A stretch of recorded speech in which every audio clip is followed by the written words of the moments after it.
አላህ በምን እንደሚጠግን አታውቅም፣ ግን ወደሱ መዋደቅ አለብህ። اللهم إني أشكو إليك ضعف قوتي وقلة حيلتي وهواني على الناس.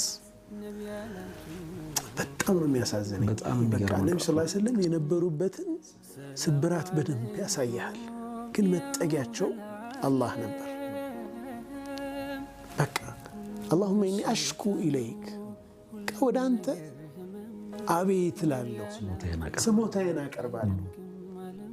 ضعف قوتي የኃይሌን መዳከም፣ وقلة حيلتي የመላዬን ማነስ፣ መላ አልባነቴን ላንተ ስሞታ አቀርባለሁ። የለኝም፣ አቅም የለኝም፣ መላ የለኝም። وهواني على الناس በሰው ዘንድ መዋረዴን፣ በሰው ዘንድ የተናኩ መሆኔን፣ ማነሴን።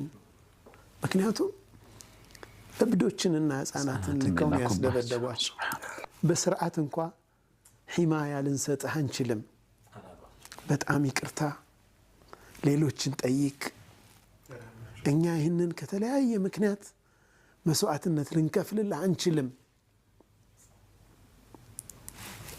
መብታቸው ነበር። አንዳንድ ጊዜ ሰው ሲለምነን